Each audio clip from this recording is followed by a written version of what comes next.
derechos civiles. Que se va a chichar. Las fundaciones las tienen definidas en el artículo 193 del Código, ¿sí? Después léanlo. Pero básicamente el artículo 193 nos define a las fundaciones como personas jurídicas. ¿Qué les parece? ¿De carácter privado o de carácter público? Esto no lo dice el artículo, pero yo se los pregunto.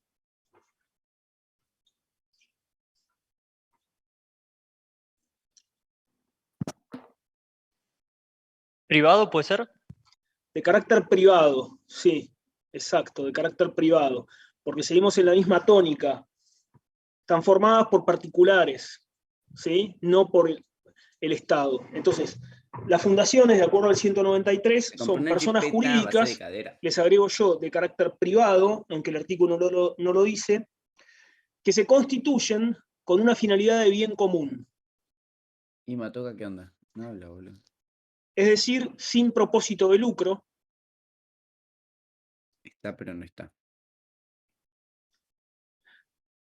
Personas jurídicas de carácter privado que se constituyen con una finalidad de bien común, es decir, sin fines de lucro, sin propósito de lucro, mediante el aporte patrimonial de una o más personas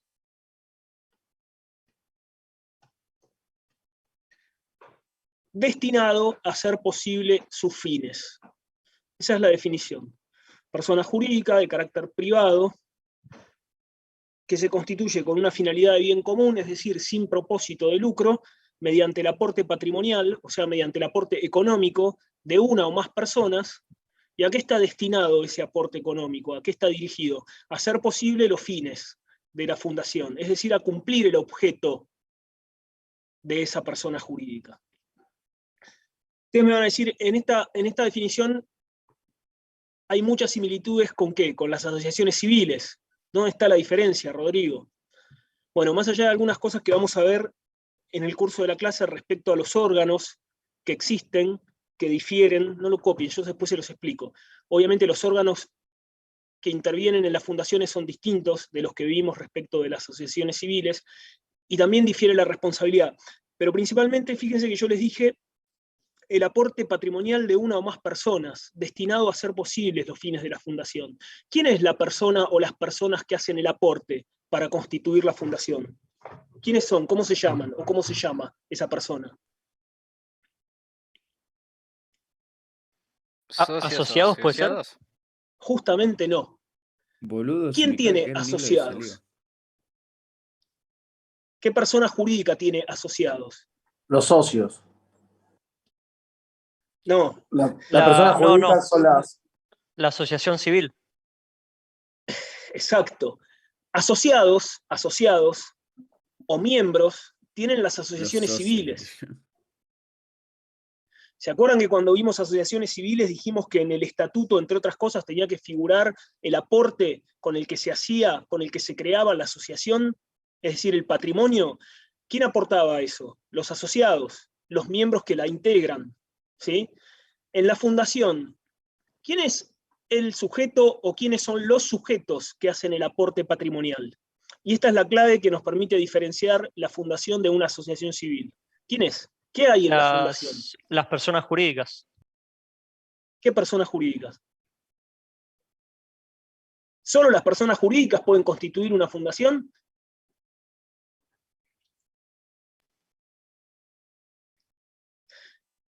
Se los dice la palabra, fundación. ¿Quién es el que crea? Juan Manuel. Los fundadores. Él o los fundadores. Las fundaciones tienen esa característica que no tiene la asociación civil. ¿En qué artículo estábamos ni las hablando simples recién? asociaciones. Tienen un fundador. Gracias. O tienen fundadores. La principal diferencia radica ahí.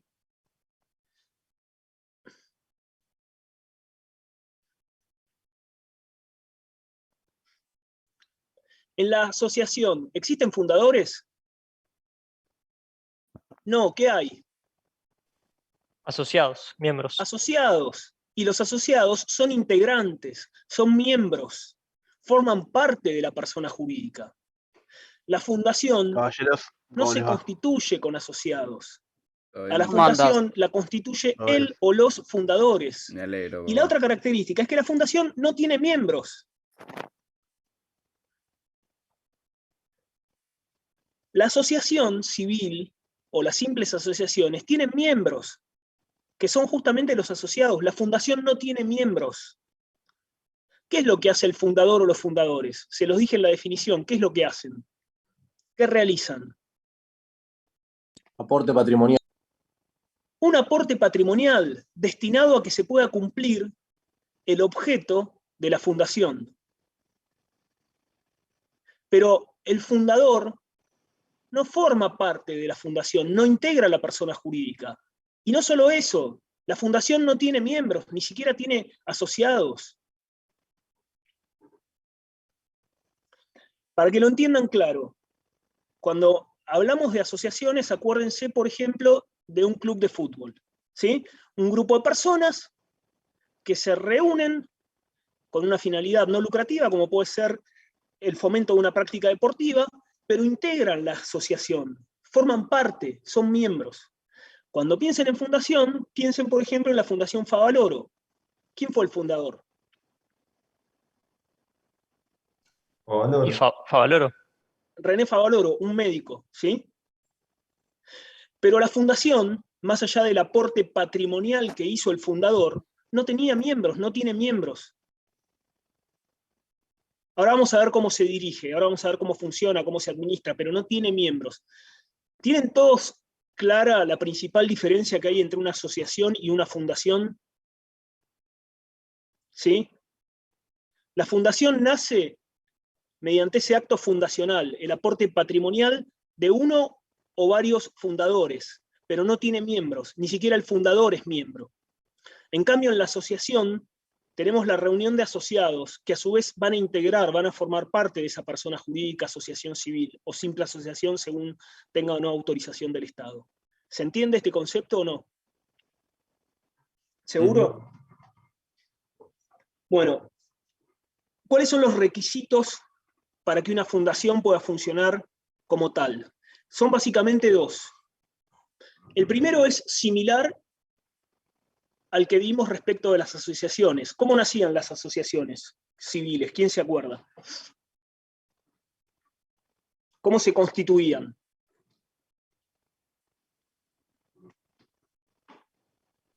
Creo que eran con los 3 órganos. Esos son los órganos que gobiernan, ¿sí? Sí. A través de un acto constitutivo, a través del estatuto.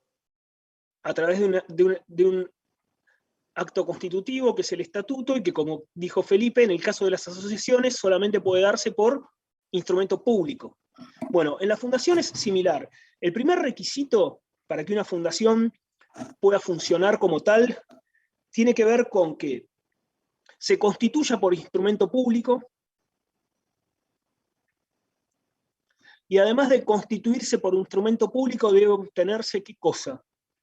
Que era común a las asociaciones simples, perdón, a las asociaciones civiles, y que no requerían las asociaciones simples o las simples asociaciones. La autorización del Estado, correcto. El primer requisito para que la fundación pueda funcionar como tal tiene que ver con que se constituya a través de instrumento público y que cuente con la autorización del Estado.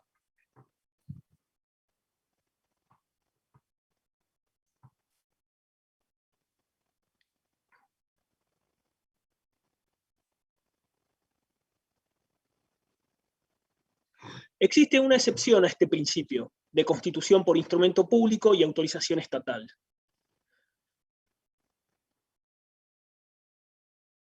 La fundación puede también crearse por actos de última voluntad del fundador. Les repito y después se los explico. La fundación también puede crearse mediante actos de última voluntad del fundador. ¿Qué sería un acto de última voluntad del fundador? ¿Qué les parece? ¿El testamento? El testamento, correcto, Timoteo. Si hablamos de última voluntad, hablamos de la voluntad última, la voluntad antes de la muerte. Entonces, una fundación puede constituirse por acto de última voluntad del testador, es decir, el fundador puede expresar su deseo de constituir una fundación por testamento. En este caso, obviamente, el testamento tiene que ser aprobado por el juez de la sucesión, ¿sí? Y posteriormente tiene que inscribirse nuevamente, en el caso de la Ciudad de Buenos Aires, en la Inspección General de Justicia, es decir, tiene que obtenerse la autorización del Estado. Les repito, la regla es que la fundación, para funcionar como tal, necesita constituirse por instrumento público y contar con autorización estatal para funcionar. Como excepción a ese principio están los casos en los que la fundación se constituye por acto de última voluntad del fundador. Es decir, cuando el fundador expresa o exterioriza su voluntad de constituir una fundación por testamento. En este caso, es el juez de la sucesión el que aprueba el testamento y después se ordena la inscripción para obtener la autorización estatal, la inscripción en la Inspección General de Justicia, en el caso nuestro de la Ciudad de Buenos Aires.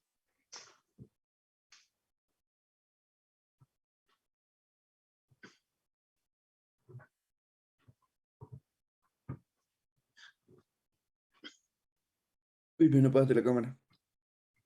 ¿Llegaron a copiar esto? No la apagaste, yo sigo viendo.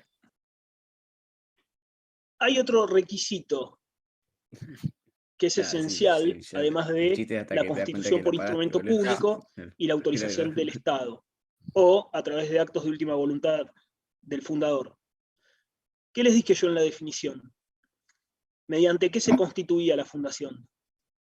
Está el objetivo de bien común. Eso siempre, pero ¿qué les dije? ¿Qué era necesario? Un aporte patrimonial. Un aporte patrimonial. Entonces, además de la constitución por instrumento público y la autorización del Estado, se requiere un aporte patrimonial. Porque si no, ¿cómo cumplimos los fines de la fundación? Los fines de bien común, los fines no lucrativos. ¿Cómo los podemos cumplir? Indefectiblemente, uno de los requisitos para que la fundación pueda funcionar como tal es la existencia del aporte patrimonial o económico. Ese aporte patrimonial tiene que ser razonable y suficiente como para poder cumplir ¿qué? Sus objetivos. Exacto, el objeto. Ese aporte patrimonial tiene que ser razonable y suficiente como para permitir cumplir el objeto de la fundación. ¿Sí? Si la fundación va a tener por objeto investigar la vida en Marte y el aporte patrimonial mío como fundador van a ser 3 paquetes de gomitas Villiquen, estamos en problemas, porque difícilmente podamos llegar a Marte a investigar qué hay, ¿sí? Si la fundación va a tener por objeto lograr que Boca gane algo, difícilmente lo vamos a hacer si la fundación no tiene un patrimonio inicial de $800 millones. ¿Se entiende? Porque hay que comprar jugadores, comprar un director técnico, comprar una cancha, comprar un club, comprar hinchas. Entonces, el aporte patrimonial siempre tiene que estar Está bardeando a en Boca relación desde hoy. directamente proporcional con, sí, con el objeto. ¿Se acuerdan de la regla de matemática directamente proporcional a más y a menos? ¿Sí? Bueno, el aporte económico, el aporte patrimonial, me tiene que permitir cumplir el objeto de la fundación. Tiene que ser suficiente y razonable como para poder cumplir el objeto fundacional. Excepto que por los antecedentes del fundador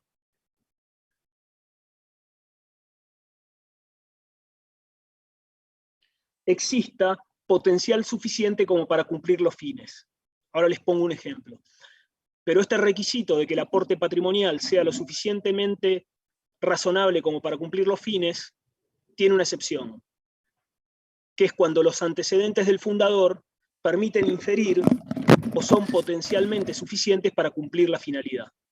Piensen en un fundador como podría ser Bill Gates,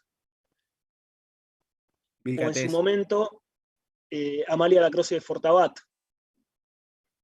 Si bien quizás en el momento no se hace un aporte patrimonial lo suficientemente importante para el cumplimiento de los fines, los antecedentes del fundador me permiten inferir que potencialmente existe esa capacidad, porque el fundador tiene potencialmente esa capacidad económica. ¿Se entiende esto?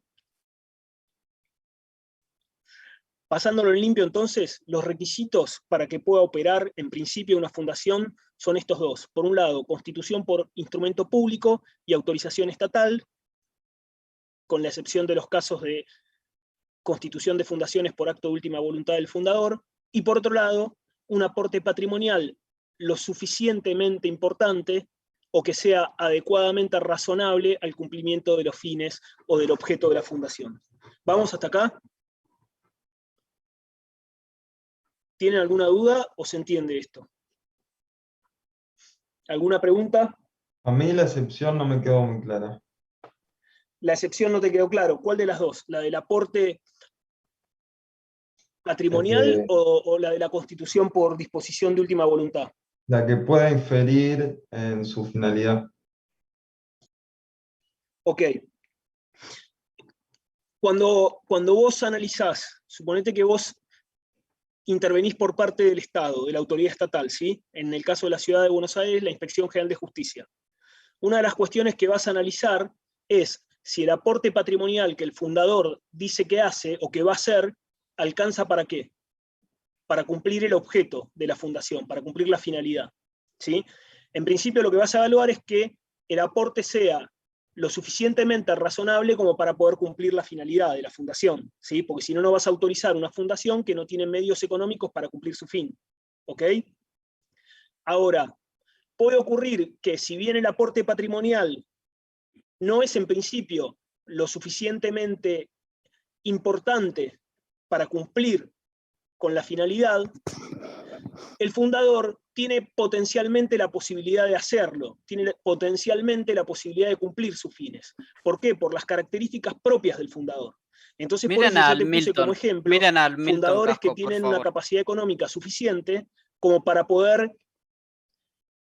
cubrir, ¿sí?, los gastos necesarios o las actividades necesarias para que la fundación cumpla con su finalidad. ¿Se entiende esto? Sí, Eso es sí, de España, yo gracias. estuve ahí donde está expuesta ese pibe. ¿Cómo? ¿Alguien preguntó algo? ¿No? Ah, toca. Bueno, Agarré.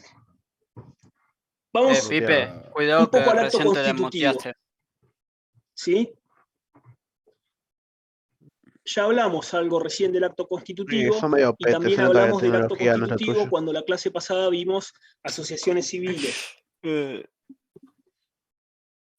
¿Cómo se llama Cuánta violencia que hay en el mundo. el instrumento a través del cual se constituye una fundación? Que vimos tiene que ser, en este caso, un instrumento público.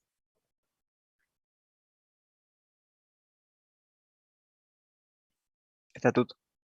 Estatuto. ¿Sí? Está El puto. acto por el cual se ¿No la vimos la constituye una clase fundación, pasada que todo tiene que esto? ser a través de un instrumento público, se Pero denomina lo del segunda estatuto. estatuto parte. y Es eso. exactamente No, igual dijo que en a la esta clase denominación vamos a que ver el- recibe la asociación Ah. civil. En la asociación civil también se constituía la asociación a través de un estatuto. ¿Sí? ¿Quién es el que otorga el estatuto? En el caso de una asociación civil, los asociados. Y en el caso de una fundación, ¿quiénes celebran el estatuto? ¿O quién celebra el estatuto? Su Los fundador. fundadores. El fundador o los fundadores si son más de uno. Entonces, el acto por el cual se constituye la fundación se denomina estatuto. Tiene que hacerse por instrumento público y ese estatuto lo otorga el fundador o los fundadores. Hacemos un paréntesis acá. ¿Se acuerdan que las personas jurídicas podían crearse por la unión de varias personas físicas o a su vez de personas jurídicas? Entonces, ojo que el fundador puede ser una o varias personas físicas o puede ser una o varias personas jurídicas. ¿Sí? Siempre quien otorga el estatuto es la persona física o la persona jurídica, o las personas físicas o personas jurídicas que constituyen, es decir, el o los fundadores, sean personas físicas o sean personas jurídicas.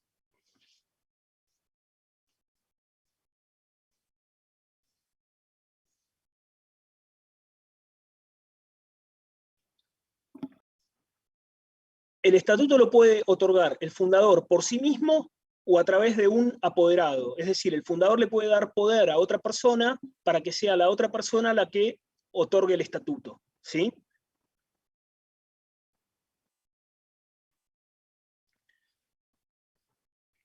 ¿Cuáles son los principales elementos, los principales datos o las principales características que tiene que contener el estatuto? Que esto es similar al estatuto de las asociaciones. Primero, en el estatuto debe figurar los datos de quién. De los fundadores o el fundador. Exacto. En el estatuto deben figurar los datos del fundador o de los fundadores. Es decir, el nombre y apellido, el domicilio, la nacionalidad, el número de documento, el estado civil. Todos los datos del fundador o de los fundadores. En segundo lugar, el estatuto debe contener el nombre y el domicilio de la fundación. ¿Cómo se va a llamar la fundación y dónde se va a domiciliar la fundación? En tercer lugar, y que es sumamente importante porque determina el ámbito de actuación de la fundación y la capacidad de la fundación, ¿qué tiene que figurar? Los objetivos. ¿Qué es lo que determina cuál es el ámbito de actuación de una persona jurídica en general y su capacidad? ¿Cuál es el fin que busca el bien común? ¿Y cómo se llama eso?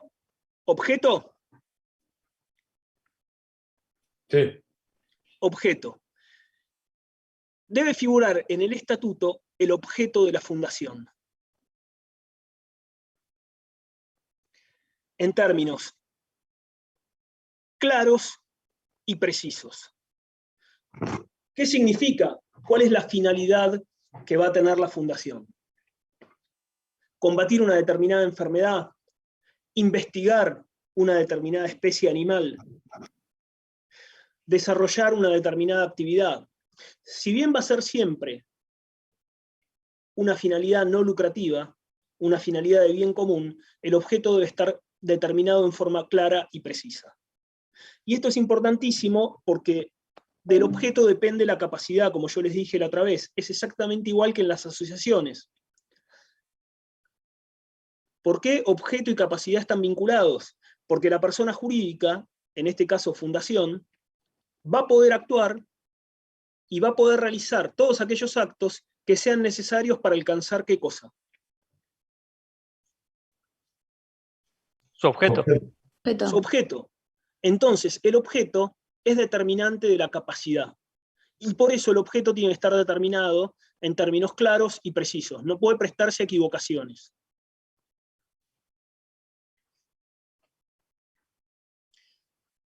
En cuarto lugar, como decía recién Felipe, tiene que estar establecido el patrimonio inicial con el cual se constituye la fundación y los posibles recursos que posteriormente se integren o se sumen. ¿Sí? No se distraiga, Sechi.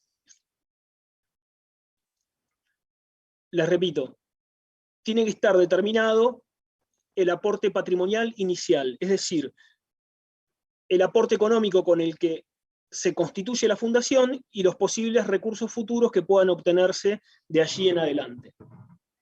Por otro lado, tiene que estar también, al igual que en las asociaciones, determinado el plazo de duración.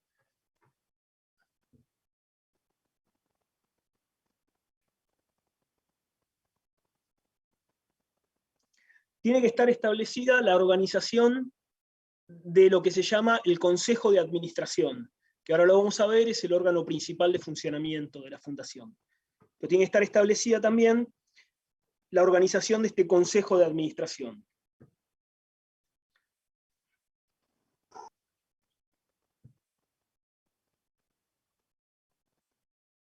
Tienen que estar previstas también todas las cláusulas que hagan al funcionamiento de la fundación. El estatuto tiene que contener, tiene que prever todas las cláusulas necesarias para que funcione, todas las cláusulas referidas al funcionamiento de la fundación. Tiene que estar establecido también el procedimiento de reforma del estatuto. En el estatuto tiene que estar establecido el procedimiento de reforma, es decir, cómo se lo reforma, con qué mayorías.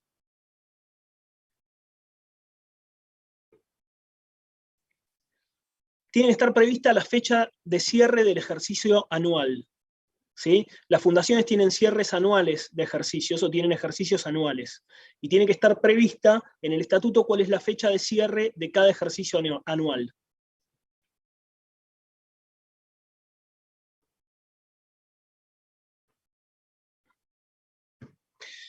En el estatuto tienen que estar previstos, al igual que vimos con las asociaciones, ¿sí? En la fundación tienen que estar previstas las causales de disolución y el procedimiento de liquidación. Las causales de disolución y el procedimiento de liquidación. Es decir, en qué casos, en qué supuestos la fundación se disuelve y cómo se liquida su patrimonio. Les repito, tienen que estar previstas las causales de liquidación, perdón, de disolución y el procedimiento de liquidación.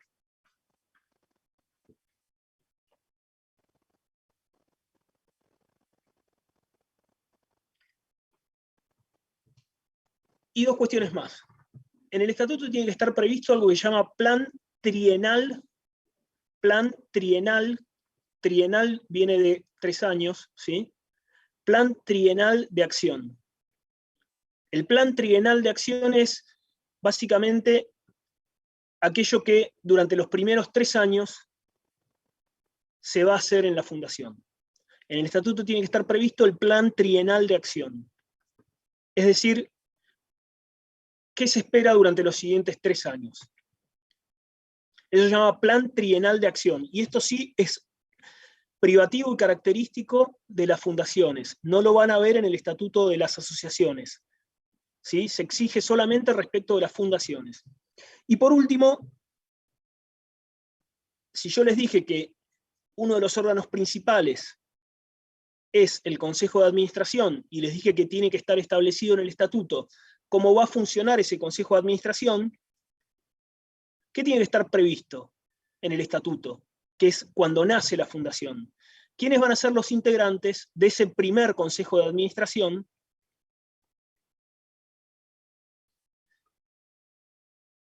¿Y quiénes son los sujetos que están autorizados para gestionar la autorización estatal? Les repito, por último, en el estatuto tiene que estar establecido quiénes son los integrantes del primer Consejo de Administración y quiénes son las personas que están facultadas para gestionar la autorización estatal. Es decir, quiénes son los sujetos que en representación de la fundación van a ir a la Inspección de Justicia, a la Inspección General de Justicia, a gestionar la autorización del Estado.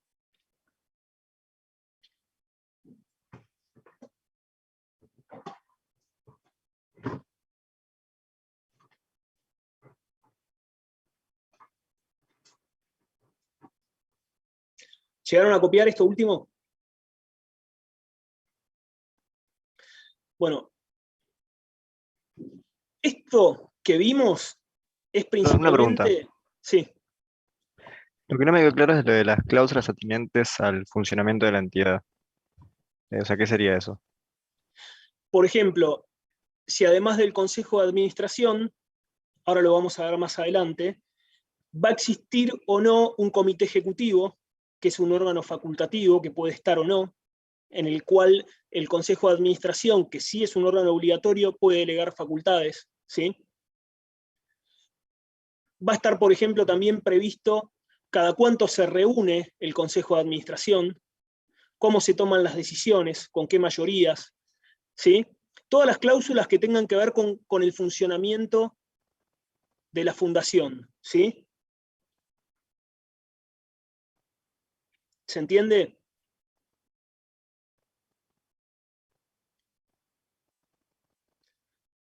Bueno.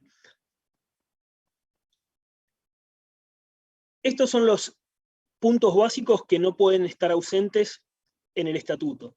que si después lo comparan con el Estatuto de las Asociaciones Civiles, van a ver que hay bastantes coincidencias, ¿sí? Dejamos de lado el estatuto y volvemos con el tema del patrimonio. Yo les dije que la característica de la fundación era la existencia de un aporte patrimonial que hacía él o los fundadores. Con relación a este patrimonio inicial con el que se constituye la fundación, tenemos que distinguir distintas situaciones, porque el patrimonio que aporta el fundador puede ser de distintos tipos, ¿sí? Si el patrimonio que aporta el fundador está integrado por dinero en efectivo o por títulos valores, como por ejemplo bonos,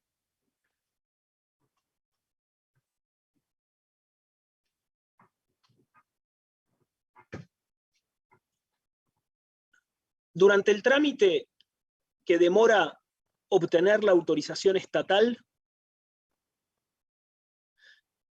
este dinero en efectivo o estos títulos valores tienen que quedar depositados en un banco que indica la autoridad estatal.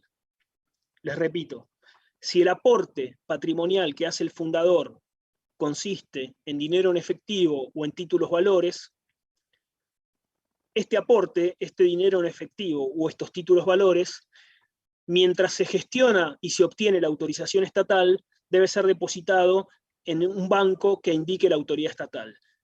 ¿Cuál es el objetivo de esto? Darle de alguna manera seriedad al pedido de autorización y garantizar que ese patrimonio quede inmovilizado y afectado a esa futura fundación que se va a autorizar. ¿Se entiende?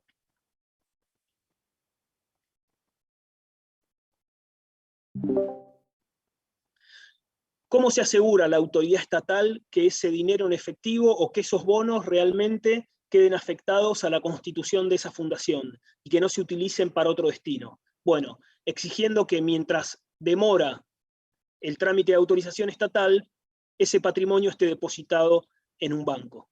¿Se comprende el concepto y la finalidad de esta práctica? Ahora, puede ocurrir que el aporte del fundador o de los fundadores no sea de dinero en efectivo, ni sea tampoco de títulos valores. Puede tratarse de aportes no dinerarios. Por ejemplo, un inmueble.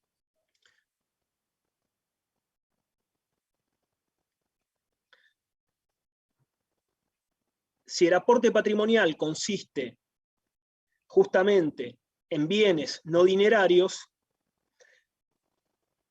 lo que exige la autoridad estatal es que sean inventariados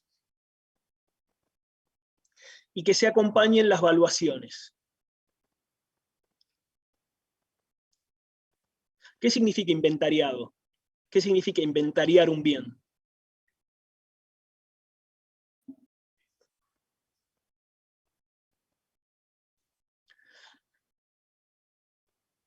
No solo eso, digamos, sino que se identifique adecuadamente, que se lo identifique adecuadamente a ese aporte no dinerario. ¿Sí? Se trata de este inmueble, matrícula número tanto, de tales dimensiones, ¿sí? Con estas construcciones o sin construcciones, y como dice Felipe, que quizás en su interior consta de estos otros bienes muebles. Pero lo importante en el inventario es la identificación. Cuando se trata entonces de aportes no dinerarios, les repito, como puede ser un inmueble, lo que se exige es el inventario y la evaluación. El inventario para saber concretamente qué bien es el que se aporta, para poder identificarlo. Y la evaluación justamente para conocer cuál es el valor económico de ese aporte. ¿Y por qué nos importa conocer el valor económico del aporte? Recién lo vimos. ¿Cuál es la importancia que tiene el objeto? Exacto, como dice Timoteo. El valor económico del aporte es el que me va a permitir determinar si es suficiente o no para cumplir el objeto. ¿Ven cómo todo está relacionado? Que las exigencias no son caprichosas, que tienen una razón de ser. Entonces, sepan distinguir los casos en los que el aporte patrimonial consiste en dinero o títulos valores de los casos en los que se trata de aporte no dinerario. En el primer caso, depósito bancario. En el segundo caso, inventario y evaluación. Lo último con relación al patrimonio tiene que ver con el tema de las promesas de donación. Muchas veces lo que hacen los fundadores es una promesa de donación. Entonces, el fundador promete donar un bien para constituir la fundación, y esa donación de ese bien es justamente el aporte patrimonial.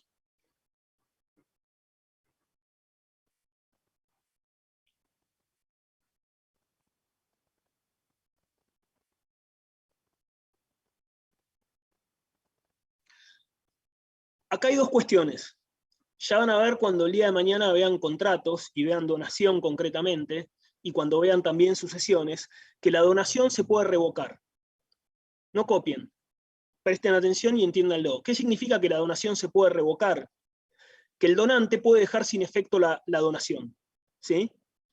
Yo le dono mi biblioteca jurídica a los alumnos de la UCA, pero puedo, hasta determinado punto, revocar esa donación y dejarla sin efecto. Entonces, ¿qué pasa con las promesas de donación? ¿Qué pasa cuando el fundador promete que va a donar un bien y que esa promesa de donación es el aporte patrimonial para constituir una fundación? Esa promesa de donación, el fundador la puede revocar siempre y cuando no se obtenga la autorización del Estado para funcionar. A partir del momento en que la autoridad estatal autoriza a la fundación a funcionar, la promesa de revocación, la promesa de donación no puede ser revocada. ¿Se entiende? Entonces, ¿puede el aporte económico consistir en una promesa de donación? Sí. El fundador puede prometer una donación y con eso constituir la fundación. La donación o la promesa de donación puede revocarse por parte del fundador que prometió donar, sí, siempre y cuando no se haya obtenido la autorización del Estado. A partir del momento en que el Estado autorizó a la fundación a funcionar como tal, ya la promesa no puede revocarse. ¿Por qué? Porque el Estado autorizó y porque esa promesa de donación que constituye el patrimonio es necesario ¿para qué? Para que la fundación autorizada por el Estado pueda comenzar a funcionar. ¿Se entiende? ¿Qué pasa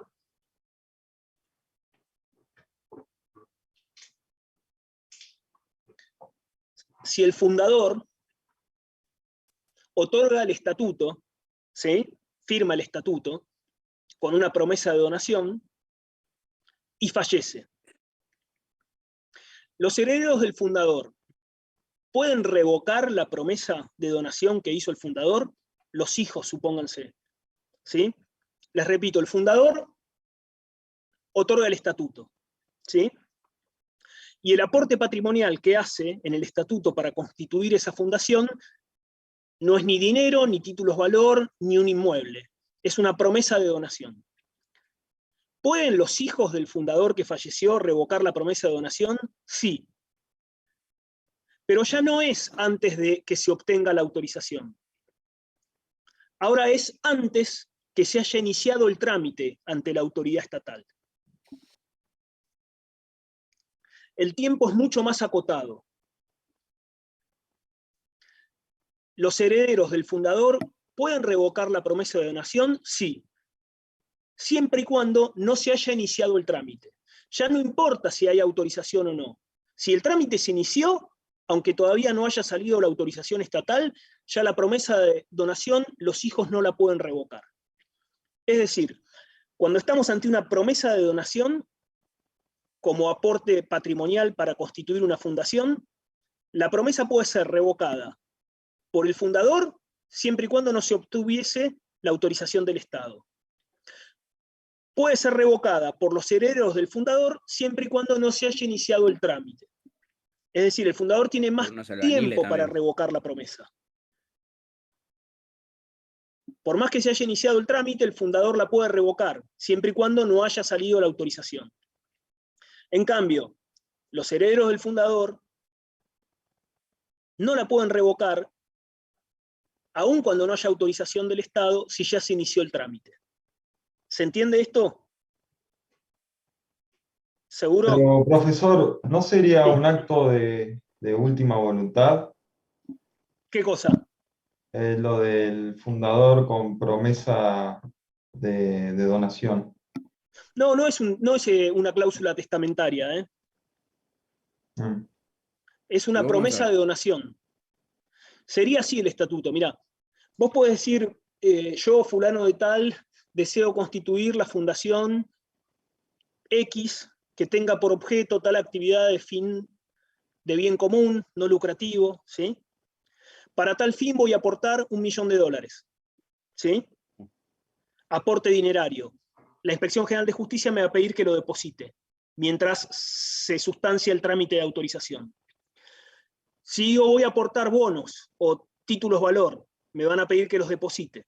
Si digo voy a aportar este inmueble, me van a decir, ok, inventario y evaluación del inmueble.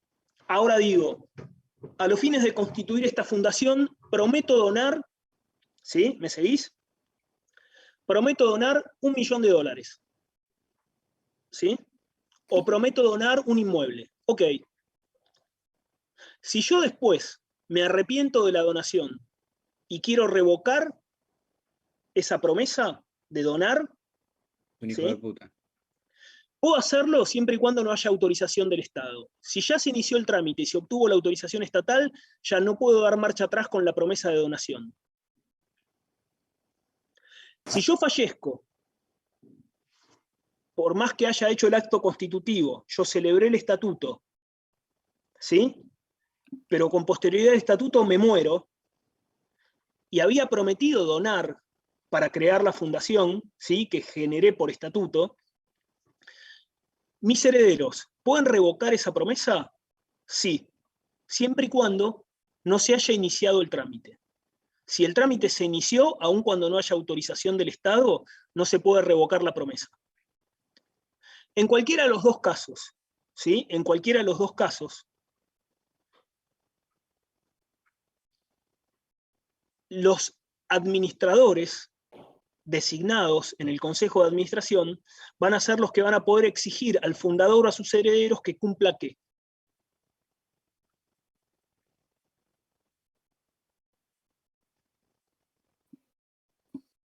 La promesa de donación. La promesa de donación. Exacto. Porque si el fundador no se aviene a cumplir la donación, o los herederos del fundador, fallecido el fundador, no cumplen con la promesa, el único legitimado, el único que está facultado para exigir que se cumpla la promesa de donación, ¿quién es? La fundación. ¿A través de quién? Y a través de quienes la administran, a través del consejo. ¿Se entiende esto? ¿Se entiende, Francisco? El consejo de Sí, fondos sí, de Boca. se entiende. Gracias. Ojo, no confundir acto de última voluntad, como puede ser un testamento, con promesa de donación. Por ahí viene por ese lado la confusión. No sé si pasaba por ahí. Sí, sí. ¿Sí? Dos cuestiones más con relación al patrimonio de la fundación. Primero, los ingresos que obtiene la fundación durante su funcionamiento, ¿sí? Los ingresos que obtiene la fundación durante su funcionamiento tienen que destinarse mayoritariamente al cumplimiento ¿de qué? El objeto. De su objeto de bien común, exacto. Les repito, los ingresos que obtiene la fundación durante su funcionamiento tienen que ser destinados principalmente al cumplimiento del objeto. Esto tiene que ver un poco con lo que vimos la clase pasada de las asociaciones civiles. ¿Se acuerdan que yo les dije que las asociaciones civiles, al igual que las fundaciones, no podían realizar actividades lucrativas para sus miembros ni para terceros? Pero que esto no quería decir que no podían realizar actividades que les generaran ganancia, siempre y cuando la ganancia estuviera destinada al cumplimiento de los fines. Esto tiene que ver también con el tema de las fundaciones. La fundación tiene que perseguir una finalidad de bien común, tiene que perseguir una finalidad no lucrativa, sí, indefectiblemente es así.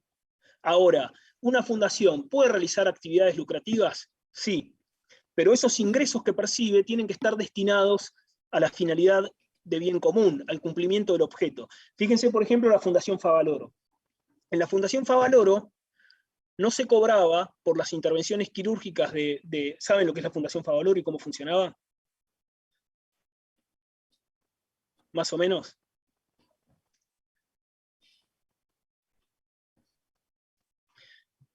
¿Saben quién fue Favaloro? ¿Todos saben quién fue Favaloro? Si no saben, Sí. no importa. ¿Sí? No, sí, sí. A ver, levanten la mano. Levanten la mano izquierda, quienes saben quién fue Favaloro, y la mano únicamente, ¿eh? Y la mano derecha, quienes saben quién fue Guandanara. Y las dos manos, los que conocen a los dos. Estoy midiendo el índice de popularidad Guandanara-Favaloro. Bien, a los que no los veo, supongo que solamente conocen a Guandanara, así que tienen 3 puntos menos para el examen, por no prender la cámara. Manuel incluido. Y bueno. Bueno, nada. La Fundación Favaloro, básicamente, el objeto estaba vinculado con la medicina, ¿sí?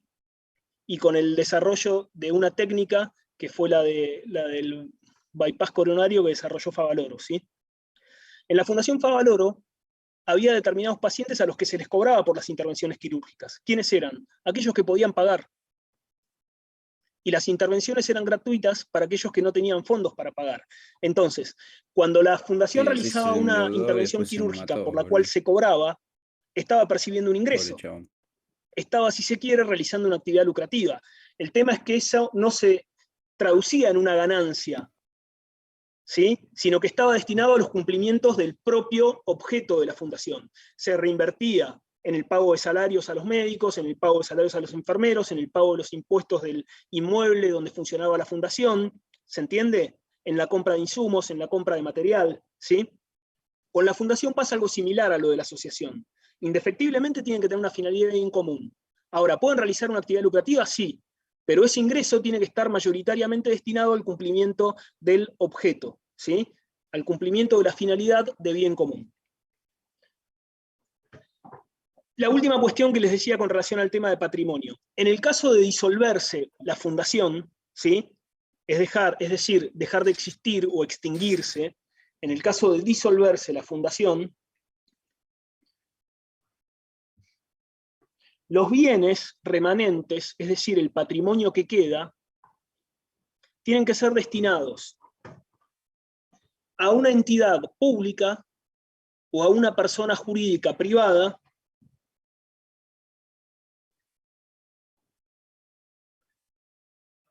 de bien común o con fines de bien común.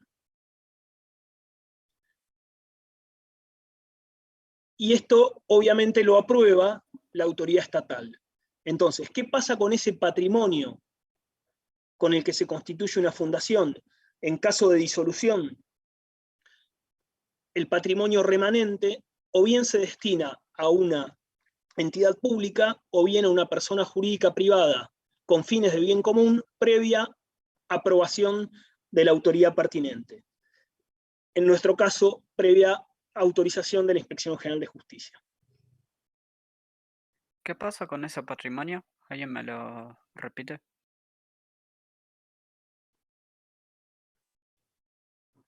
¿Se entiende hasta acá? Yo no ¿Sí? escuché. Rumi. Vamos a ver el tema de responsabilidades. Y vamos a distinguir dos situaciones distintas, principalmente dos tipos de sujetos distintos. Por un lado tenemos los fundadores y administradores. Durante la etapa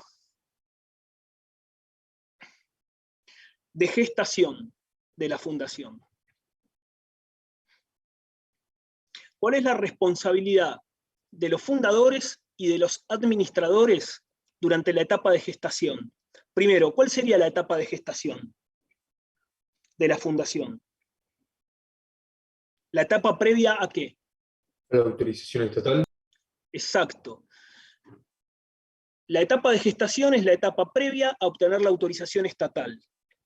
Entonces, durante esta etapa de gestación, durante esta etapa previa a obtener la autorización estatal, los fundadores y los administradores son solidariamente responsables por las obligaciones contraídas.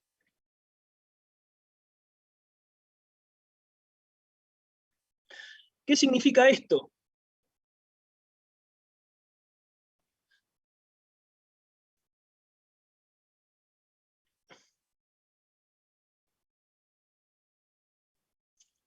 Que frente a las obligaciones contraídas por fundadores y administradores en la etapa previa a obtener la autorización del Estado, estos van a responder con sus propios bienes. Y solidariamente responsables quiere decir que un acreedor va a poder reclamarle el todo de la deuda a cualquiera, ya sea a un fundador, a varios fundadores, a un administrador o a varios administradores. Entonces, en materia de responsabilidad, lo primero que hay que tener en claro es esto. En la etapa de gestación de la fundación, es decir, hasta antes de que se obtenga la autorización para funcionar, fundadores y administradores responden solidariamente por las obligaciones contraídas, responden con su propio patrimonio. ¿Cuál es el objeto de esto? ¿Por qué esta mayor rigurosidad?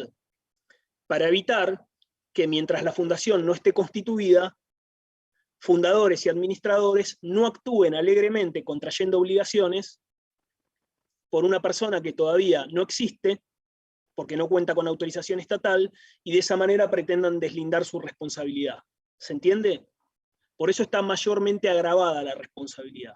La ley les impone responsabilidad solidaria, justamente para que en la etapa previa a la autorización del Estado, cuando todavía la fundación no está constituida como tal, no puede operar, no actúen de manera irresponsable. Entonces, el nivel de responsabilidad que se les atribuye es justamente mayor. ¿Se entiende esto? La segunda cuestión que tienen que conocer en materia de responsabilidad es la responsabilidad que les corresponde a los integrantes del Consejo de Administración una vez que la fundación ya tiene autorización estatal, es decir, una vez que está funcionando como tal.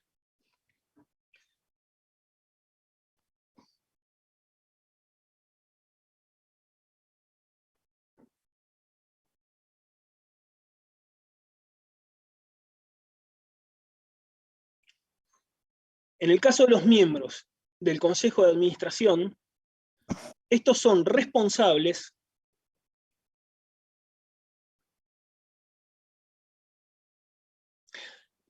por el incumplimiento de sus funciones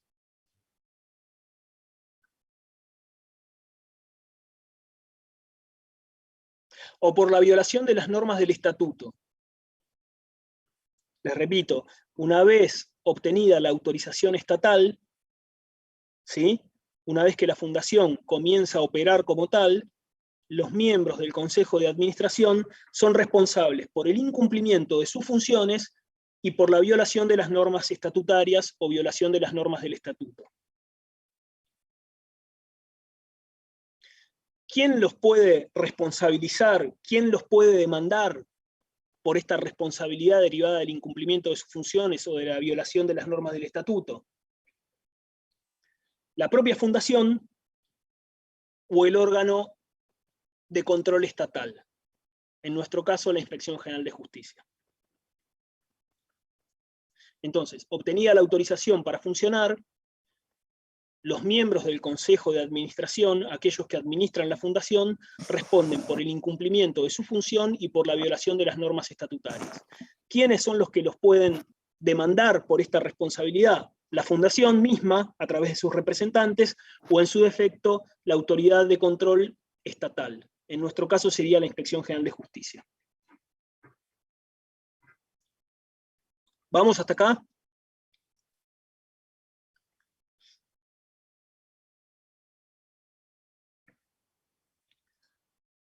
Vamos a ver ahora los órganos de administración.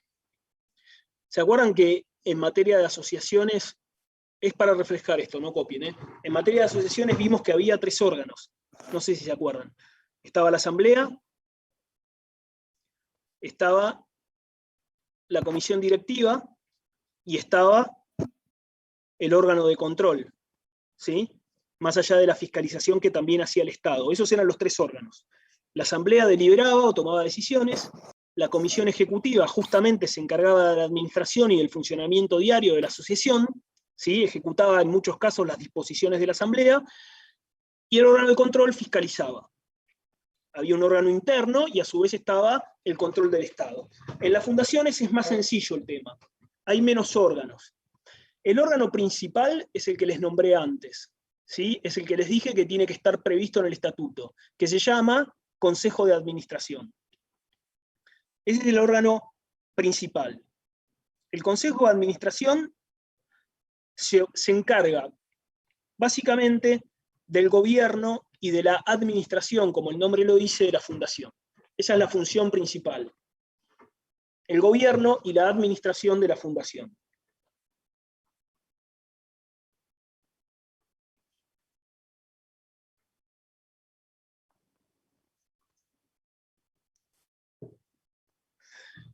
El Consejo de Administración tiene que estar integrado, por lo menos por 3 personas físicas.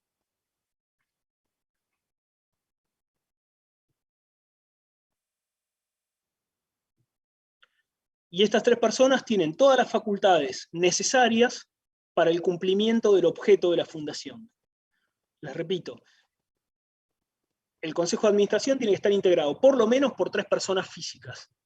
Y estos miembros que integran el Consejo, tienen todas las facultades que sean necesarias para el cumplimiento del objeto de la fundación, siempre obviamente dentro de los límites del estatuto y de las normas legales. No pueden hacer lo que quieran.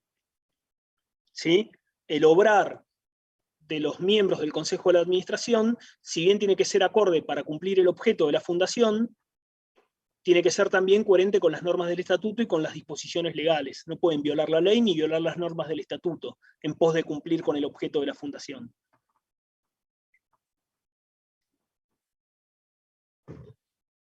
Hay una particularidad, que es que los fundadores pueden reservarse el derecho a ocupar el Consejo de Administración. En el estatuto, el fundador o los fundadores pueden reservarse el derecho de ocupar el Consejo de la Administración, es decir, ser miembros del Consejo de Administración.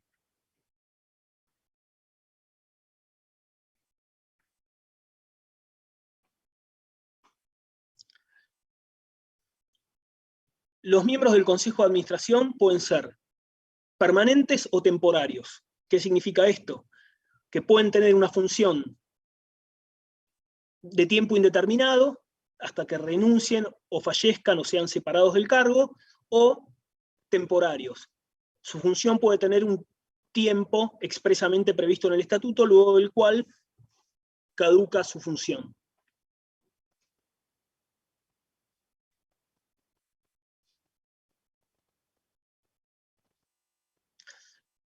Y el último dato importante es que los miembros del Consejo de Administración tienen una función honoraria. ¿Qué quiere decir esto? Que no perciben una retribución económica. La función que cumplen los miembros del Consejo de Administración es honoraria. No perciben una retribución económica. Sí puede ocurrir que les cubran los gastos. Por ejemplo, tiene que trasladarse a otra provincia, o tiene costos por viáticos o por alojamiento, se le van a cubrir al miembro que forma parte del Consejo de Administración, pero no perciben un sueldo, no perciben una retribución económica. ¿Está claro la diferencia? Bueno, al margen del Consejo de Administración, el estatuto puede prever un comité ejecutivo. Si yo les digo que puede prever, ¿por qué? ¿Es obligatorio o es facultativo?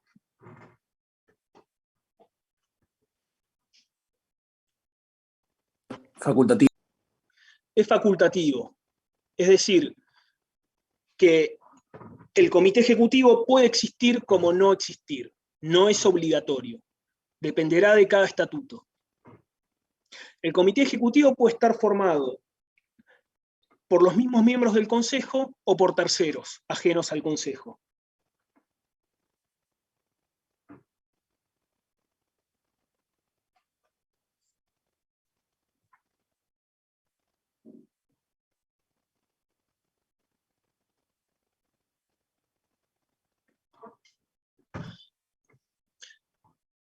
¿Qué función cumplen los miembros del comité ejecutivo? La de realizar todos los actos que el consejo de administración les delegue. Es decir, el consejo de administración puede actuar por sí, o bien, si el estatuto lo prevé, puede delegar determinadas funciones a los miembros del comité ejecutivo. Les puede encomendar determinadas funciones a los miembros del comité ejecutivo. Por lo tanto, el comité ejecutivo puede existir como no existir. Eso va a depender de cada estatuto. Si el estatuto prevé un comité ejecutivo, es probable entonces que exista. Este comité ejecutivo podrá estar integrado por los mismos miembros del consejo de administración o por terceros. Y básicamente la función es la de cumplir todos aquellos actos que el consejo de administración les delegue. El consejo de administración no realiza todo por su propia cuenta, sino que puede delegar determinados actos al comité ejecutivo. En este caso, el comité ejecutivo es el encargado de llevarlos a la práctica. Esto tiene dos consecuencias. Primero, que el comité ejecutivo le rinde cuentas ¿a quién? Al consejo. Al consejo, porque es el consejo el que le delega determinadas facultades. Entonces, el comité ejecutivo le rinde cuentas al consejo.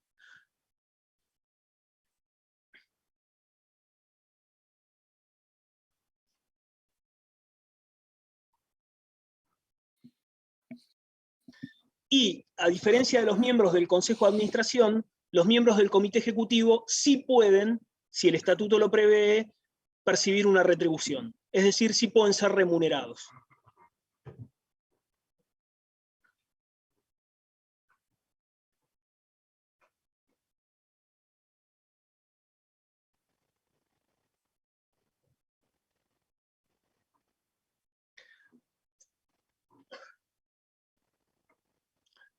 Los miembros del Consejo de Administración y del Comité Ejecutivo se van a reunir también en asambleas o en reuniones que pueden ser de dos tipos, ordinarias o extraordinarias.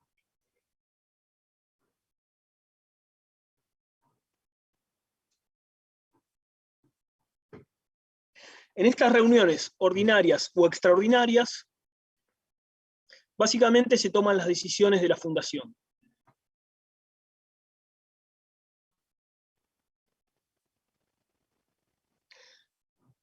Tienen que distinguir dos situaciones en materia de estas reuniones, ¿sí? Una cosa es el quórum y otra cosa son las mayorías para tomar una decisión. ¿Saben cuál es la diferencia entre el quórum y las mayorías? Esto es similar a lo que ocurre en el Congreso. ¿Tienen idea? Quórum es la cantidad de gente que se necesita para poder comenzar una sesión, mientras mayoría es la cantidad de gente que se necesita para aprobar una votación y llevarla a cabo como positiva o negativa. Exacto. El quórum, como bien dice Timoteo, es lo que permite sesionar. Es decir, el quórum es el número mínimo que tengo que poder tener en el caso del Congreso para una sesión, en el caso de una fundación, para que la reunión se celebre válidamente.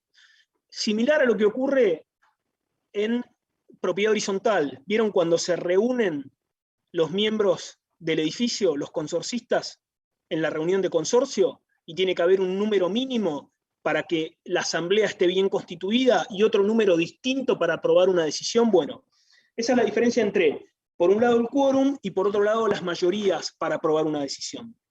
Entonces, las reuniones ordinarias o extraordinarias en las que se reúne el Consejo de Administración o el Comité Ejecutivo, en este último caso si existe el Comité Ejecutivo, porque puede no existir, requieren un quórum, que es el número mínimo para poder sesionar, para poder celebrar la reunión, y requieren a su vez mayorías. El quórum es el de la mitad más uno de los miembros. ¿Qué significa esto? Que si el Consejo de administración o el comité ejecutivo tiene 10 miembros en total, el quórum para sesionar va a ser de por lo menos 6, ¿sí? La mitad más 1. Ahora, una vez que tenemos el quórum, podemos decir que la reunión está válidamente constituida y que se puede sesionar si se quiere, ¿sí? Ahora, necesitamos, para aprobar una decisión, en principio, la mayoría absoluta. ¿Cuál es la mayoría absoluta? La mayoría de los miembros presentes.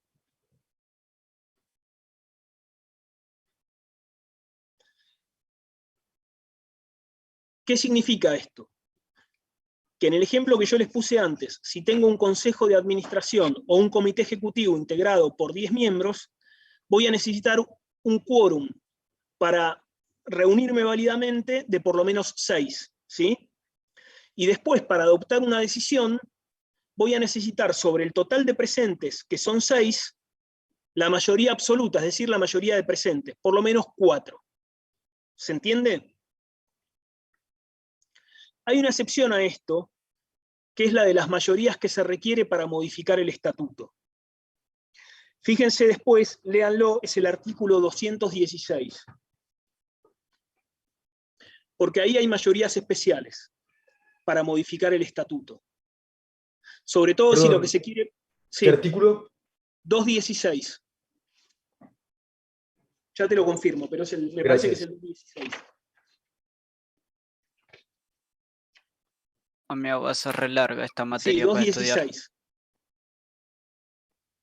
Pero lo que yo agradezco de esta En el materia es que 216 es fácil están tomar, previstas las mayorías para nota. modificar el O estatuto, sea, que son porque si mayorías no tomas especiales, nota, porque de estamos última vas hablando a ni más ni menos poner el que artículo y te modificar el acto fijas ya en el constitutivo, código. ¿sí? Ya está. Y sobre todo hay Pero una no, Y mayoría chabón, especial cuando lo sí, que se el chabón requiere explica no bien. es modificar Este cualquier explica cláusula bien. del estatuto, Sí, sí. sino modificar ni más ni Igual menos si que el vas al objeto. código, dice lo mismo que este chabón. Ahí se requiere una Claro, mayoría sí, sí. especial. Contra Léanlo, no vamos No es que se a esfuerza detenernos en mucho. esto porque no nos va a dar el tiempo y Pero además el es artículo largo. 216 no va a ir a ningún lado. Ya Va a van estar más siempre ahí en el de, código, en salvo total, corregir. ya fui Así contando, que van léanlo más de ustedes 15 después artículos en tranquilos, 2 ¿sí? clases. Pero sepan que cuando se trata de modificar el Sí, estatuto, pero no son hay una tan largos mayoría como lo especial de que la se anterior exige. materia. Y sobre todo, si Mm, esa modificación del no te puedo estatuto decir implica porque no lo cambiar leí. el objeto, que es algo, como yo les expliqué antes, trascendente. Porque además de marcar la finalidad de la fundación, nos marca la capacidad, nos marca el ¿El Matoca límite está vivo? de actuación de la fundación. ¿Se No entiende? tengo ni idea, man. Acá estoy. Tanto tiempo, Matoka está Matoca. esperando a que termine la clase para jugar al LOL Los miembros del No, y que empiece Consejo la de otra. Administración, no. ¿sí? Pueden ser removidos también. No me enfermo nunca, pero estoy resfriado, boludo. ¿Se Es acuerdan una que yo les dije que molestia. pueden Es que me tener estoy una soplando la duración nariz cada 2 indefinida o minutos, una por eso duración estoy muteado. temporal, de acuerdo a lo que prevé el estatuto? Pero también Mentira, se los puede tomaste remover. Yo lo mismo, Matoka. Para mí, yo me Para pasé y se me removerlos pasó. es necesario el voto de las 2/3 partes de los miembros Claro. del Consejo de Administración. Después te va a salir en el Entonces, video de ¿se Pibe. puede remover a los miembros del Consejo de Yo te dije, boludo, es Administración, una regla, sean no me entendiste. permanentes o temporarios, si no finalizaron su función? Sí, se los puede remover. Un saludo para ¿Cuál la es la gente de mayoría YouTube. que se requiere? 2/3 partes de los miembros del Consejo. Tarco-Bully, mi Instagram con Z.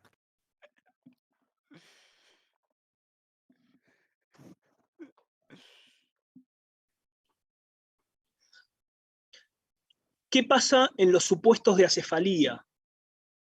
¿Qué es la acefalía? ¿Alguien tiene idea? Eso lo sabe Bob Lice. Creo que cuando está mal de la cabeza. La cefalía es cuando el tiene que ver órgano con el cual céfalo. está encomendado para hacer cierta actividad falla o falta y no está presente. En el caso del más conocido, cefalía Hijo de puta, lo presidencial. acabo de leer, boludo. Exacto, la cefalía es la falta de cabeza, básicamente. ¿Viste? ¿Sí? Ya te dije. O sea, no está cubierto el cargo. En caso de acefalía, es decir, desaparecen todos los miembros del Consejo de Administración, o en caso que los cargos que quedan vacantes impidan el funcionamiento, ¿sí? Acefalía es no quedó nadie a cargo del Consejo, ya sea en ese caso o en caso de que haya miembros del Consejo, pero no sean los suficientes para que la fundación pueda funcionar, la autoridad de aplicación de control, es decir, el Estado, puede reorganizar el Consejo e incluso puede designar nuevos miembros. Les repito, si el Consejo de Administración se encuentra en una situación de acefalía, es decir, se queda sin miembros porque fallecen, porque son removidos, porque renuncian, o habiendo miembros, los que hay son insuficientes como para que la fundación pueda funcionar, la autoridad estatal puede reorganizar ese consejo de administración o puede incluso designar nuevos miembros.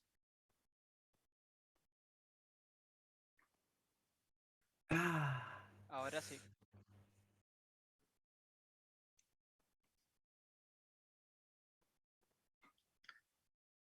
¿Se entiende cómo funciona la administración?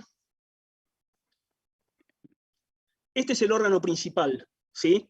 No es como en las asociaciones que ustedes tienen asamblea y comisión directiva. Ustedes tienen directamente consejo de administración. El gobierno y la administración corre por cuenta del consejo de Boludo, no les administración. conté lo que me dijo el Y médico. eventualmente pueden tener ¿Qué te dijo? Tengo el comité ejecutivo, epicondilitis, al que el consejo le delega que ciertas es funciones. como una tendinitis, pero Ahora, en el epicóndilo, sí está en el presente codo. otro órgano, Y al igual que ocurre tengo en la con las pierna asociaciones, múltiples que es microdesgarros el de control, pero con una que se curaron diferencia. mal. ¿Qué tipo de control Y tenían las entonces, asociaciones civiles, además del control del nada, Estado? tengo que usar Un un control control, interno. el que es Un control como interno. un En las tubo de PVC que fundaciones tiene no hay control interno. goma alrededor. Ahí les Sí. mando foto. En las fundaciones, Y el nada, con control eso y me la tengo que fiscalización romper están para, tipo, directamente a las cargo de la fibras que están autoridad estatal. mal curadas y un requilamo. ¿Cuánto tiempo? Esta es que se me vaya, más o menos, pero no sé cuánto Les será. repito, en las fundaciones no hay un órgano interno de control. El Pero bueno, control y la fiscalización están lo que me directamente a duele cargo cuando- de la autoridad estatal. Entonces, la autoridad estatal no solo es la que da autorización para que la fundación funcione, ¿sí?, y la registra, sino que además supervisa, controla, 40 fiscaliza minutos el más y funcionamiento de la terminamos. fundación. Vamos. ¿Sí? 40 minutos más y Supervisa terminamos. que la fundación el coso este, cumpla Y sí, con el objeto para el cual fue lo creada, paso por toda la que pierna. se cumplan las normas del estatuto y que no se infrinjan Y nada, lo que me las duele normas en el hombro, legales. ¿no? Pero esto Pero bueno, no me se tengo que hace a pasar hasta que través de no un duela órgano más. interno de fiscalización, bien. sino que se hace Así a que través de la autoridad hay estatal, dos la que opciones, o fiscaliza, la que pierdo controla, la que necesidad de la supervisa el pierna funcionamiento de la asociación, de la fundación, o se me cura. es la autoridad estatal. ¿Qué es lo que puede la autoridad estatal hacer en su carácter de órgano de control, de órgano de fiscalización, entre otras cosas? Yo les voy a marcar lo que me parece más importante, las funciones más importantes que tiene la autoridad estatal dentro de su órbita de control. En primer lugar, la autoridad estatal puede pedir la designación judicial de administradores interinos Leí lo que mandaste, Ulises. en caso de vacancia. Les repito, la autoridad estatal puede pedir la designación judicial de administradores interinos en caso de vacancia. ¿Con qué se relaciona, Timoteo, esto? Que recién lo dijiste vos. Con la cefalía. Con la cefalía. En caso de vacancia quiere decir que no hay administradores. Y yo les dije recién que si el Consejo de Administración quedaba acéfalo, sin cabeza, sin miembros, o si los miembros que había no eran suficientes, yo les expliqué que la autoridad estatal podía reorganizar el funcionamiento del Consejo o designar administradores. ¿Cómo lo hace? Por pedido judicial.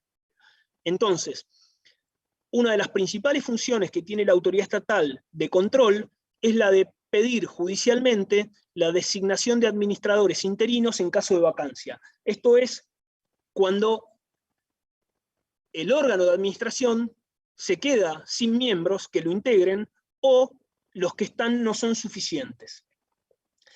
Otra cuestión que puede realizar el órgano estatal de control es suspender el cumplimiento de las decisiones de las decisiones de la fundación que sean contrarias al estatuto o a la ley. Les repito, puede suspender el cumplimiento de las decisiones de la fundación contrarias al estatuto o a la ley. La fundación toma una determinada decisión. ¿Sí? Comprar un determinado inmueble, por ejemplo, o contratar a un determinado profesional, o invertir una suma de dinero de una determinada forma. Si para la autoridad estatal esta decisión es contraria al estatuto o contraria a la ley, puede disponer que no se la adopte, que se la suspenda.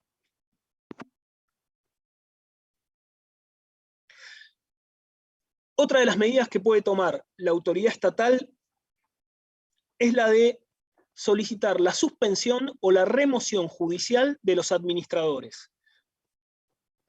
Les repito, solicitar la suspensión o la remoción judicial de los administradores. Esto es en caso de que no cumplan con sus deberes.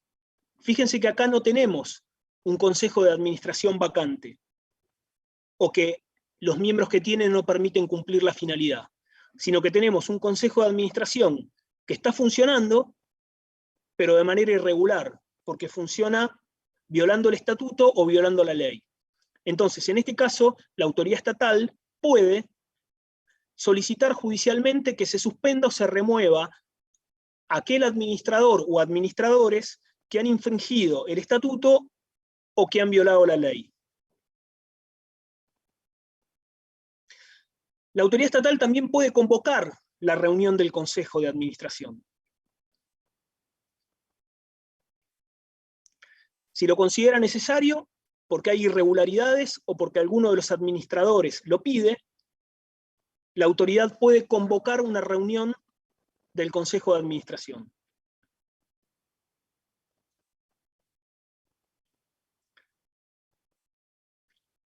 La autoridad estatal también puede requerirle a la fundación que le brinde la información que considere pertinente. ¿Sí? La autoridad estatal está supervisando cómo funciona una determinada fundación, cree que puede haber irregularidades, le puede pedir a la fundación que le brinde la información que necesita o que le solicita.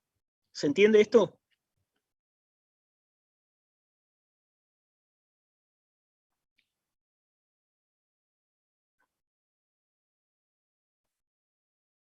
Y dos cuestiones más. Fíjense hasta dónde llega el poder de la autoridad estatal. Entre otras cosas, puede disponer la fusión Boludo, o la recién son las actuación coordinada 13:50, de boludo. dos fundaciones o Me más, estaba dando cuenta si de lo lo mismo. consideran necesario o Fue a aconsejable. Instagram, vi la hora, 3:50. Les repito, puede disponer la fusión o la actuación coordinada de dos o más fundaciones si lo considera Por lo menos necesario o corta. aconsejable. ¿Qué significa esto? Que si a criterio del Estado hay dos o más fundaciones que pueden funcionar mejor en forma coordinada o unificándose, lo puede ordenar. Les puede ordenar que trabajen coordinadamente o incluso que se fusionen, es decir, que dos o más fundaciones pasen a formar una única fundación. Y por último, y también les va a dar una idea del amplio poder que tiene el Estado como autoridad de control o de fiscalización, puede también el Estado fijar el nuevo objeto de la fundación. Puede el Estado fijar el nuevo objeto de la fundación cuando el previsto en el estatuto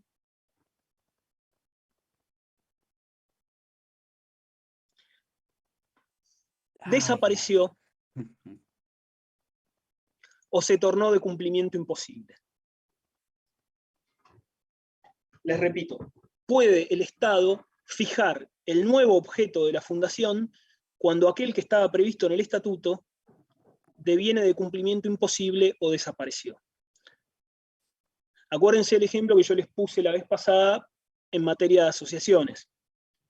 Si el objeto de la fundación era preservar una determinada especie animal que estaba en vías de extinción y se extinguió, el objeto desapareció. ¿Sí? Entonces, cuando el objeto, ahora voy, Lucas, cuando el objeto de la fundación desaparece o se torna de cumplimiento imposible, la autoridad estatal puede disponer que esa fundación siga operando, pero con un nuevo objeto. Fíjense a partir de todas estas potestades que tiene, cuál es la importancia preponderante que tiene el Estado y la autoridad de control en materia de fundaciones. Es amplísimo el poder que tiene. Sí, Lucas. No llegué a notar lo de convocar una reunión.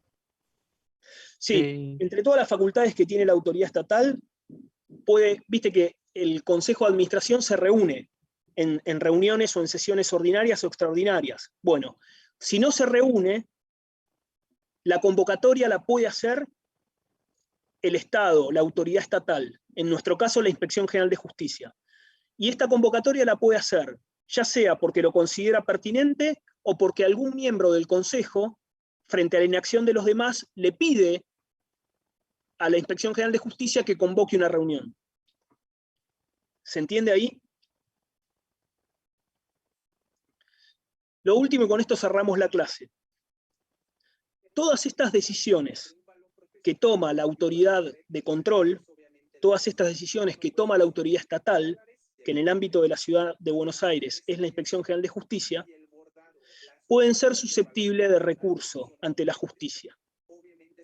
Y en este caso interviene directamente la Cámara de Apelaciones en lo civil, en el ámbito de la capital federal. Esto no pasa por los juzgados de primera instancia, directamente nos viene a la Cámara, porque somos tribunal directo, se llaman recurso directo. Entonces, supónganse que la Inspección General de Justicia decide cambiar el objeto de una fundación, o supónganse que decide remover a un miembro del Consejo de Administración, o supónganse que decide convocar a una reunión del Consejo, o que decide suspender una decisión de la fundación porque la considera contraria al estatuto, o que decide fusionar dos fundaciones. Frente a esa decisión de la Inspección General de Justicia, que es la autoridad estatal de control, que es un órgano administrativo, ¿sí? El recurso ante la justicia es directamente ante la Cámara Civil de Apelaciones. Entonces, si la fundación considera que la decisión de fusionarla con otra es desacertada, si la fundación considera que el nuevo objeto que se le impone no corresponde, o que suspender una decisión que tomó es desacertado, ¿cómo cuestiona esa decisión de la Inspección General de Justicia? Mediante recurso directo ante la Cámara de Apelaciones en lo civil.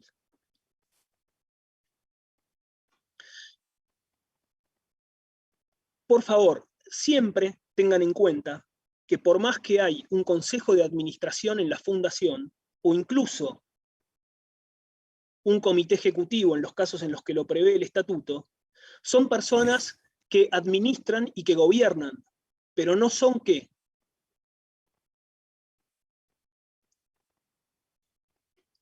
¿Qué es lo que no tiene la fundación y que sí tiene la asociación?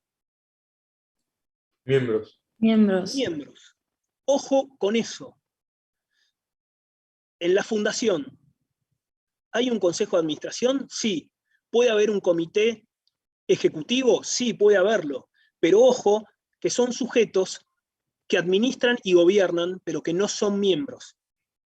Ni siquiera el fundador es miembro. El fundador es un mero aportante patrimonial. Esto les va a permitir ver la diferencia con las asociaciones civiles, más allá de los órganos de gobierno y de todas las otras diferencias que hay. Pero fíjense que cuando hablábamos de asamblea, en la asociación, de la asamblea participaban ¿quiénes? Los asociados. Y los asociados sí eran miembros, porque la asociación tiene miembros, la fundación no los tiene. Pueden ver esta distinción y van a entender, más allá de otras diferencias que hay, cuál es la principal distinción entre fundaciones y asociaciones. ¿Hay algo que no se haya entendido? ¿Que me quieran hacer una pregunta? ¿Alguien que no conozca a Guandanara? Yo tenía la duda de si lo que acá conocemos como persona física es lo mismo que en la FIP se conoce como persona humana. Creo que se usa esa denominación. Sí, técnicamente, el tema es así. El viejo código se refería indistintamente a personas de existencia visible, personas físicas o personas humanas. Y el nuevo código habla solo de personas humanas. Entonces, podemos hablar de personas físicas, personas de existencia visible o personas humanas. Lo más correcto hoy, a partir de la sanción del nuevo Código Civil y Comercial, es hablar de personas humanas. Y como contrapartida de eso podemos hablar de personas jurídicas, que también se llamaban en el viejo código personas de existencia ideal. Pero técnicamente lo más correcto es hablar por un lado de personas humanas y por otro lado de personas jurídicas. Cuando la FIP habla de personas físicas, más allá de que es un término impositivo o tributario, se refiere a las personas humanas.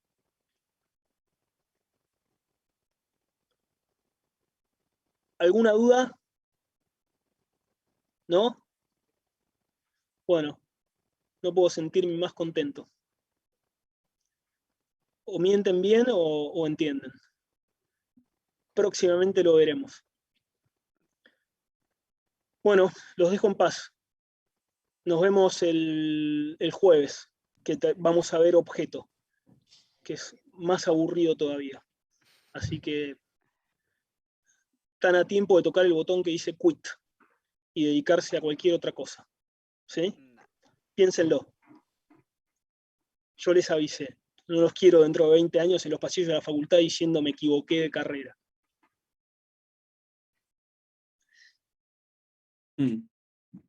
Bueno, si no tienen dudas, los dejo, así me pongo a ver el programa de Telechimentos de la tarde, que hoy trabajo desde casa. Aprovecho. Bueno, adiós, profesor. Chao, Rodrigo, Adiós. muchas Gracias, gracias. hasta luego. Vamos, Chao, profe, profe. suerte con su Cuídese. programa. Profesor.